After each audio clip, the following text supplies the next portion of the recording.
Nos últimos anos, o termo narcisismo tem ganhado cada vez mais espaços em conversas de saúde mental e em relação interpessoal, especialmente em ambiente de trabalho, onde a convivência diária com pessoas de perfis diferentes pode ser bastante desafiadora.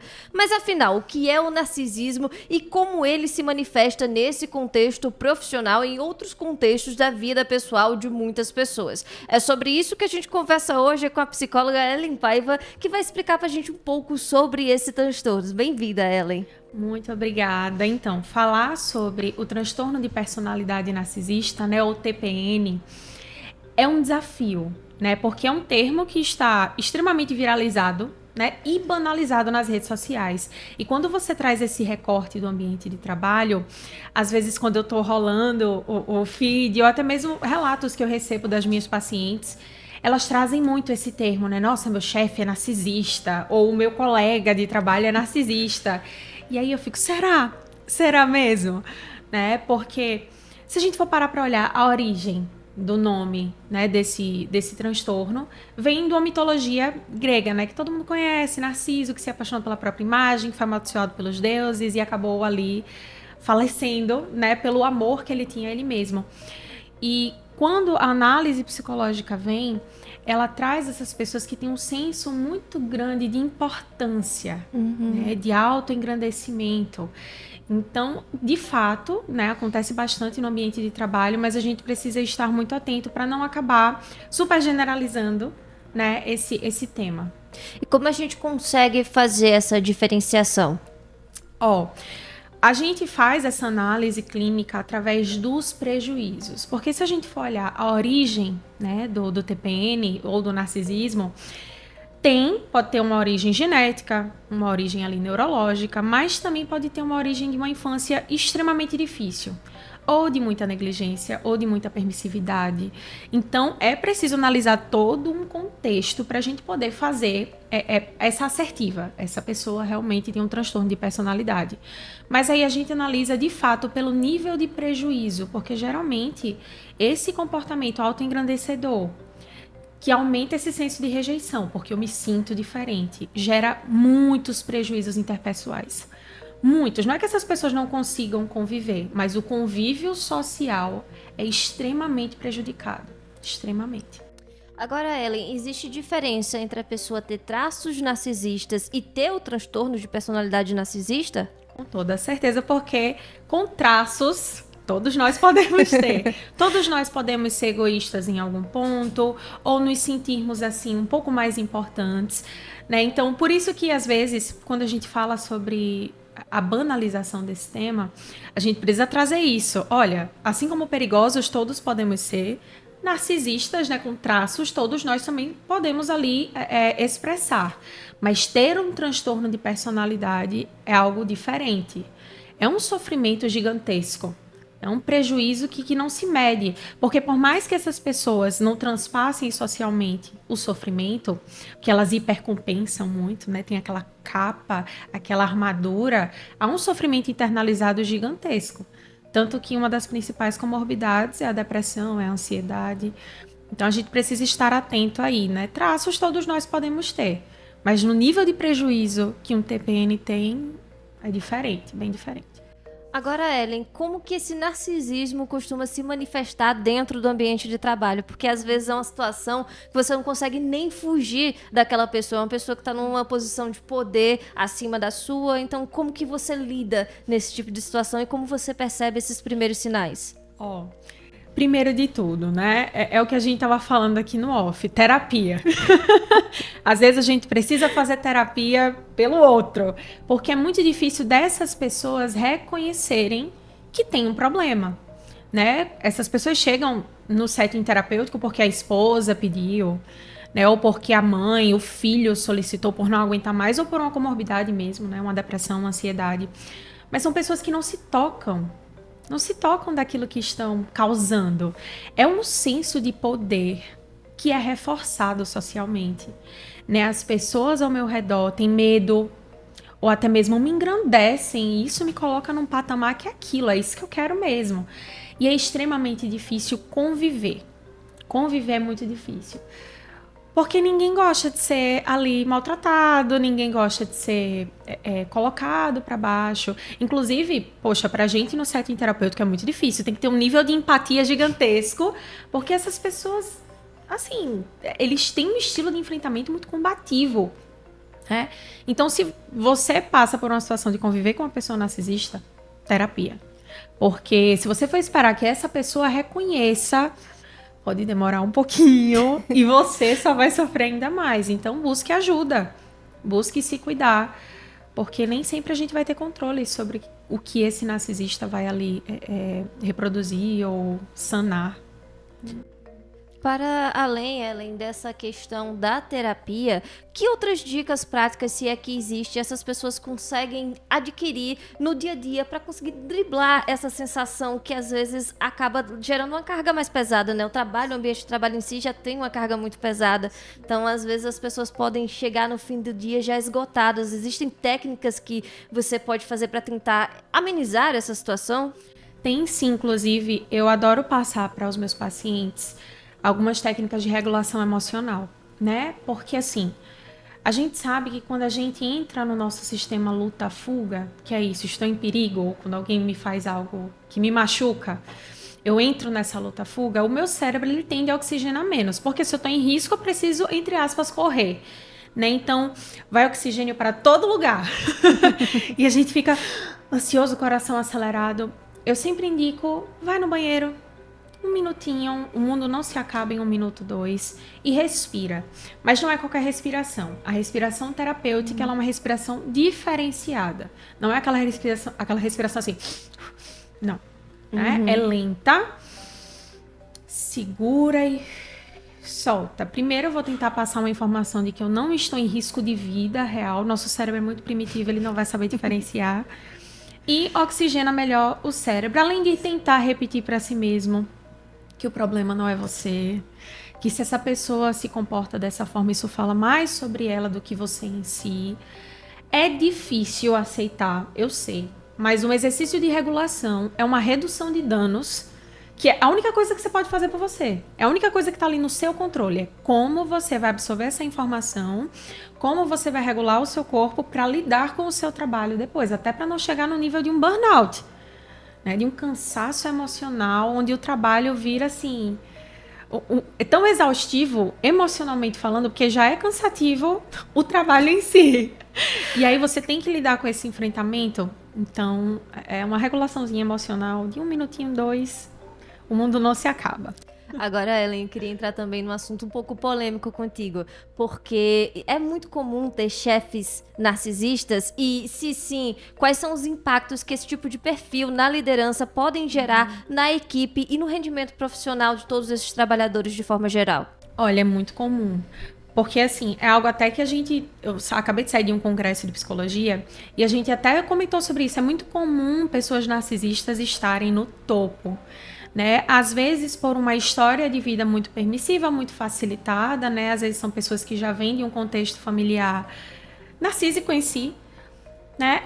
Ou por uma história de vida de muita superação. Então são aquelas pessoas que enchem o peito para falar de onde saíram e onde chegaram.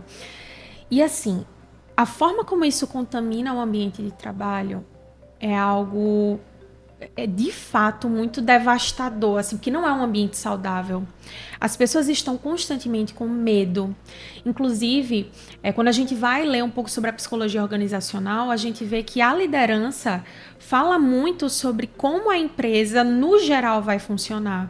Então, se você tem uma liderança extremamente punitiva, com controle, com poder muito grande, né, com a desvalorização ali dos outros membros muito grande, você vai ter um ambiente de trabalho muito adoecedor. É aquele tipo de ambiente que, ao mesmo tempo que me dá muitas possibilidades, porque geralmente é isso que acontece, né, todo encantamento me faz sofrer demais, porque eu estou sempre hipervigilante. Né? Criam-se conflitos, é bem caótico. Por isso que muitas vezes essas pessoas chegam por prejuízos.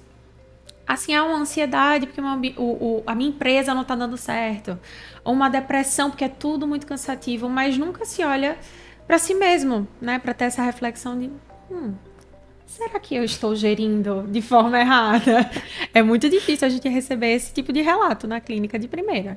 Eu acho que de forma geral, né, também é muito difícil você reconhecer os seus próprios defeitos.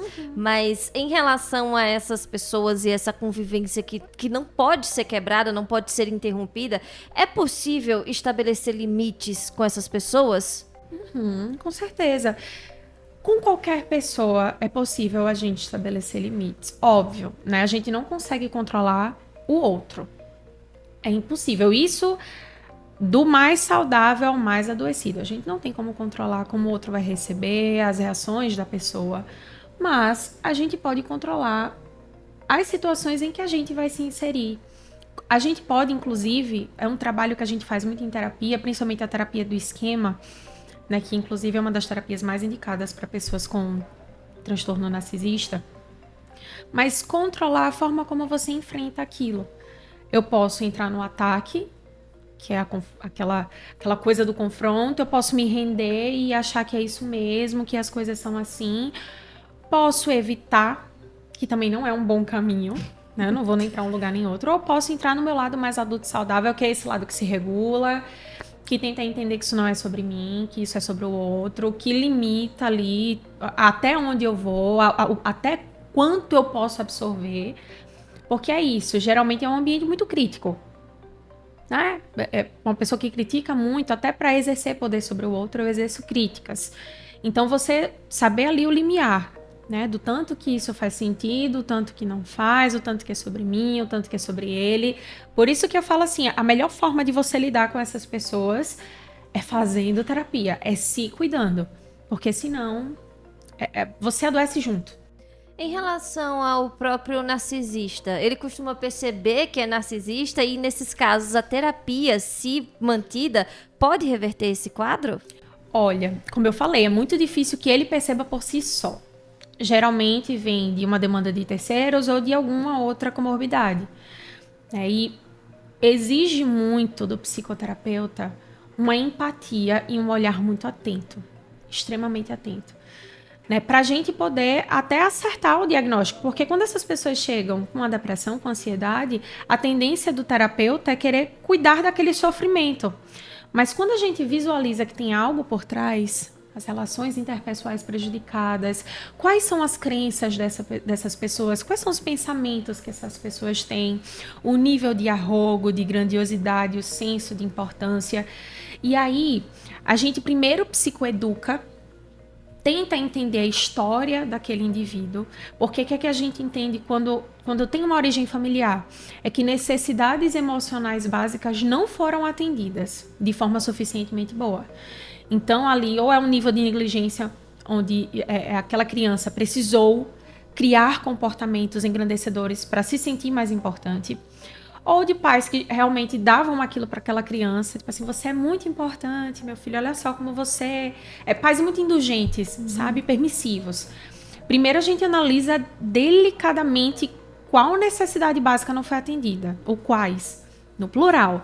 A gente psicoeduca, a gente traz, por exemplo, que a gente chama de esquema, né, que são padrões cognitivos, emocionais, comportamentais, por exemplo, de arrogo, grandiosidade, defectividade, porque são pessoas que internamente têm uma insegurança muito grande.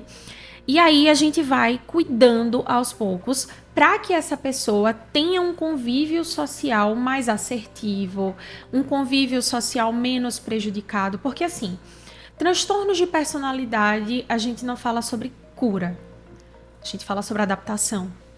É muito difícil a gente falar, não existem pesquisas que falam sobre cura quando a gente fala de transtorno de personalidade. Mas a gente fala sobre uma convivência melhor, uma qualidade de vida melhor. Então, obviamente, existem várias pessoas narcisistas que entram no processo psicoterapêutico e conseguem ter uma vivência, assim, muito mais saudável. Mas nem todos conseguem permanecer em terapia. Porque se pra gente, entre aspas, pessoas saudáveis, já é difícil bater de frente com a nossa história, com as nossas dores, com as nossas defectividades, imagina uma pessoa que tem esse senso de importância, de grandiosidade muito grande, né? Então, é difícil, mas não é impossível de forma alguma. De forma alguma. acaba sendo algo difícil até para o próprio profissional, né?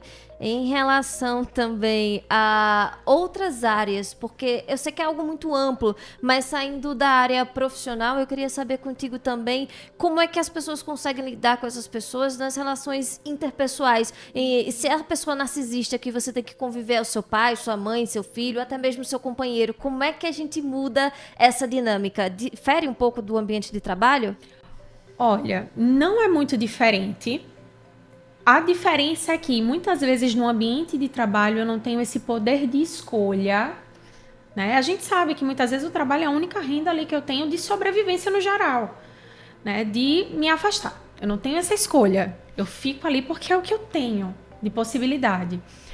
Mas, lhe sendo muito sincera, como uma profissional que atende alguns pacientes com pais narcisistas ou até mesmo com ex-relacionamentos com um padrão de traços, eu não posso aí ter essa confirmação, mas de traços narcisistas, às vezes escolher se afastar é escolher sua batalha. Porque é um convívio, enquanto essa pessoa não reconhece os próprios prejuízos, é muito difícil de conviver, muito difícil de manter uma relação saudável e é extremamente adoecedor, porque é aquilo, dentro da terapia, o objetivo de todo paciente, de todo terapeuta é alcançar o nosso lado mais saudável. Não é o nosso lado mais zen, é o nosso lado mais saudável, o nosso lado mais assertivo. Mas é muito difícil quando a gente tem do outro lado uma pessoa invalidante. Porque aí não adianta o quão assertivo ou quão saudável, ou seja, se do outro lado aquela pessoa não recepciona bem a minha mudança de enfrentamento, de comportamento, enfim. E isso acaba sendo ainda mais reforçador. Né? Eu me sinto cada vez mais negligenciado, cada vez mais invisibilizado. Então, é o que eu sempre aconselho. Escolha as suas batalhas. Às vezes, por ser pai, por ser mãe, o paciente fica com aquele peso, mas escolher de fato, se é uma relação que vale a pena você cultivar tanto a proximidade, né, estar tão aberto assim às críticas, às alfinetadas que geralmente acontecem. E dentro de relacionamento, de fato, fazer toda aquela psicoeducação, né, porque geralmente é uma violência psicológica muito grande, para que essa pessoa possa entender assim, a hora de sair, a hora de se afastar, de escolher as próprias batalhas e viver uma vida mais leve, né? Então, eu acho que no mais, a única coisa que difere é isso, assim, a escolha. Mais liberdade de escolha. Ô Ellen, pra gente finalizar, eu queria saber contigo também, da perspectiva do próprio narcisista, o que é que esse transtorno, essa mudança de personalidade pode fazer para a própria pessoa que é narcisista? Traz muito prejuízos para ela? Ela pode ficar excluída da sociedade de repente? Muito, muito assim, porque se a gente for parar para olhar a origem, né, vem de um senso de rejeição muito grande ou de desconexão. Eu me sinto diferente. E quando nós nos tornamos adultos, os nossos padrões comportamentais, cognitivos, emocionais, eles acabam se enrijecendo, né, de forma bem pesada. E aí, por isso que eu falei que muitas vezes essas pessoas chegam na clínica com outros sintomas. Às vezes é uma depressão, e a maioria das vezes, tá? Se vocês forem pesquisar, vocês vão ver que essas pessoas chegam na clínica, em maior parte, por conta de um processo depressivo, né? Por uma questão de humor mesmo, um nível de ansiedade extremamente grande. Por isso que, assim, são pessoas que hipercompensam muito. Geralmente, quem tá do outro lado não vai ter a empatia de pensar que essas pessoas sofrem. Né? Quem tá do outro lado vai criticar, vai querer se afastar, não vai querer ficar perto porque é insuportável, porque não é legal. Só que do outro lado também tem um grande sofrimento. E esse é o olhar delicado da psicoterapia. Esse é o olhar delicado que o psicólogo tem. De entender que é difícil, porque é difícil até no setting terapêutico, tá? É difícil pra gente atender. Mas essa empatia de olhar pelo outro lado, pela insegurança internalizada, né? Essa armadura, o que é que tem por trás dessa armadura toda? Como é que era que essa criança era tratada?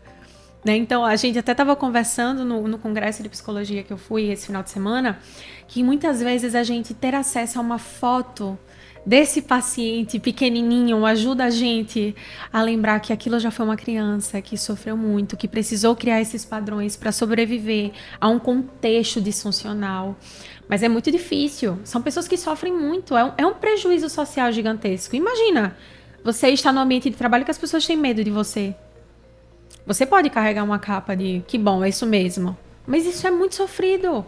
Você não ter relações genuinamente ali saudáveis, né? Relações que são concretas, pessoas que gostam de você de fato, é muito difícil.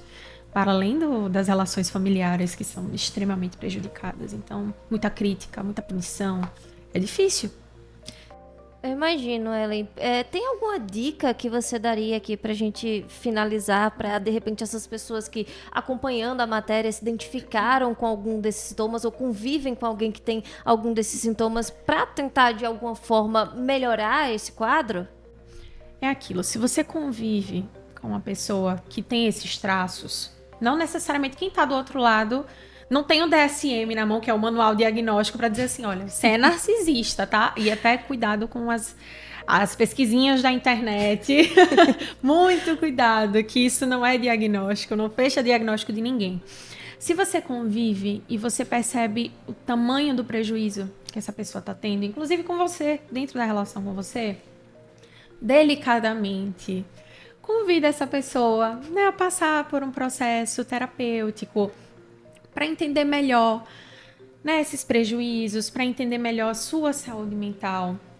E se você sente que por algum acaso assim possa vir a ter um sintoma, é muito difícil, mas assim, baixa empatia, né? Porque esse nosso senso de autograndiosidade gera uma baixa empatia. Esse senso muito grande de importância, arrogo, né? Que é essa arrogância toda. Você olha para si mesmo no espelho e se vê com esses traços, busca ajuda. Busca ajuda, porque nunca é tarde pra gente se cuidar.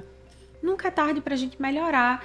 E outra, isso não vai te prejudicar em nada. Muito pelo contrário, se é algo que só vai te acrescentar, não vai te prejudicar, por que não buscar ajuda? Né? E é sempre esse o discurso que a gente tenta usar mesmo. Não vai te prejudicar, vai te ajudar. Mesmo que você não enxergue que você precise mudar, mas talvez melhore as suas relações. Né? Então, eu até me disponibilizo, tá? Minhas redes sociais são @psi.ellenpaiva, esqueço. Então, qualquer coisa, se precisar conversar, se precisar marcar uma sessão, estamos aí. Né? E não negligencie. Não negligencie nenhum tipo de prejuízo emocional. Porque a longo prazo, o sofrimento vira uma bola de neve insustentável. Insustentável. E quando a gente fala, por exemplo, do TPN nas fases, né, da terceira idade, é um nível de sofrimento e de abandono que nenhum ser humano na face da Terra merece passar. Então, assim, se cuida enquanto há tempo, se cuida enquanto ainda é funcional fazer isso. Nunca é tarde, né? Nunca é tarde. Para marcar o atendimento com você, é nas redes sociais mesmo? Pode ser pelo Instagram, @psi.ellenpaiva, ou pode ser pelo WhatsApp mesmo, que é 829-9684-6779. Muito obrigada, Ellen. Foi ótimo ter você aqui hoje com a gente, conversando sobre esse tema tão importante. As portas estão sempre abertas para a gente ter outros bate-papos como esse. Obrigada. Eu que agradeço. Essa foi Ellen Paiva, psicóloga clínica, falando sobre o transtorno de personalidade narcisista no ambiente de trabalho e como lidar de forma mais saudável com essas pessoas.